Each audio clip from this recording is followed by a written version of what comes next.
Ramarajan channel ప్రేక్షకులకు నమస్కారం. నేను మీ దేరంగుల కృష్ణయ్య. ఈరోజు ప్రధాన అంశం పార్టీ లేదా పుష్ప, పులివెందుల నుంచి ఆంధ్ర వరకు.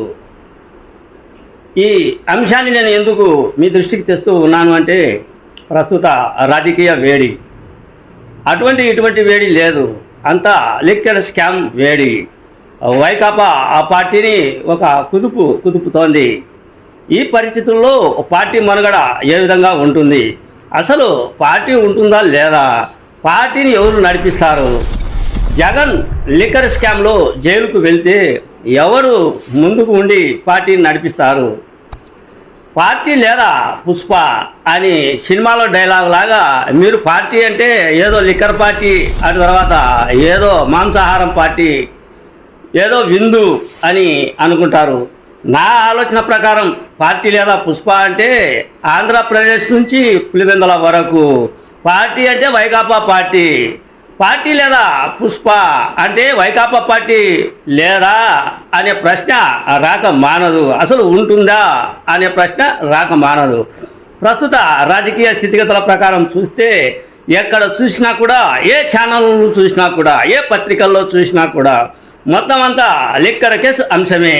ఆ లిక్కర్ కేసు అంశంగా కోటాను కోట్లు తప్పుదోవ పట్టించారు.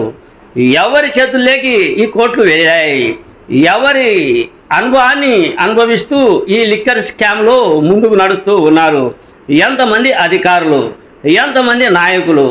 ఇది పేపర్లలో, దినపత్రికలలో, అదే ప్రముఖ దినపత్రికలలో ప్రచురించడం, వార్తా కథనాలు చదివితే ఇంత స్కామ్ జరిగిందా, అటు తిరిగి ఇటు తిరిగి పులివెందుల వరకు కూడా వ్యాపించింది.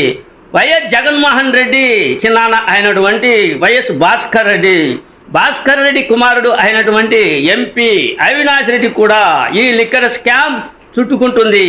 అంటే లిక్కర్ స్కామ్లో అవినాష్ రెడ్డి, భాస్కర్ రెడ్డి కూడా జైలుకు వెళ్తాడా అనే ప్రశ్న ఆంధ్ర ప్రజల్లో రాక మానదు.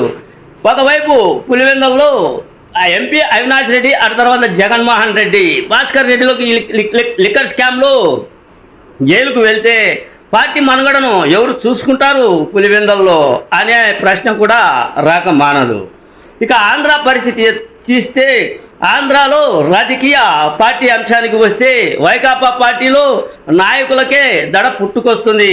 ఎప్పుడు ఎవరిని ఎక్కడ అరెస్ట్ చేస్తారో, ఏ స్కామ్లో మనం ఇరుక్కుంటామో, ఏ స్కామ్ను బయటికి తీస్తారో, ఈ కూటమి పార్టీ మన మీద విరుచుకు పడుతూ ఉంది.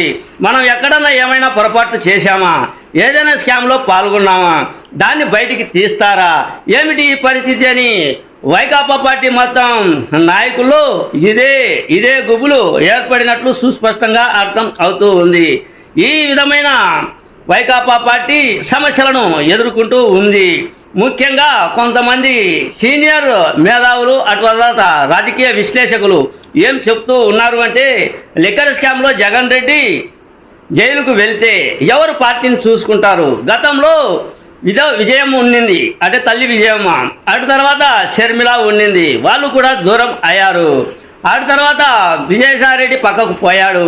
అటు తర్వాత ఇంకోరు ఎవరు, సజ్జల రామకృష్ణారెడ్డి. అంటే సజ్జల రామకృష్ణారెడ్డి కూడా ఈరోజు రేపో ఏ కేసులో ఇరుక్కుంటాడో అర్థం కాని పరిస్థితి.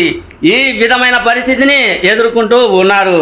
అసలు రాజకీయంగా ఈ లిక్కర్ స్కామ్లోనే అందరూ ఇరుక్కునే విధంగా ఉన్నట్లు ఉంది. ఇంకా మిగతా కేసులు ఎన్ని ఉన్నాయో ఎవరికి తెలుస్తాయి, అన్నీ బయటికి కూబిలాగే పరిస్థితి ఉంది. ఈరోజు కూడా ఒక ప్రముఖ పేపర్లో ధనంజయ రెడ్డిని ఇంకా కూబి లాగుతూ ఉన్నారు అంట. ఆయన ఎక్కడ ఎటువంటి స్కామ్లు చేశాడు అనే అంశాన్ని లాగే ప్రయత్నం కూటమి ప్రభుత్వం చేస్తుంది అంట. ఈ చాంతాడులాగా వెళ్తుందే కానీ దీనికి అంతం ఉందో లేదో తెలియదు. కానీ మొత్తానికి పులివెందుల నుంచి అటు తర్వాత ఆంధ్ర అంతా పార్టీ మనుగడ కష్టమే అనే ఆలోచనలో పడ్డారు వైకాపా నేతలు అనేదే నా ఈ చిన్న వీడియో. మీ సీనియర్ జర్నలిస్ట్ దేరంగుల కృష్ణయ్య. నమస్తే.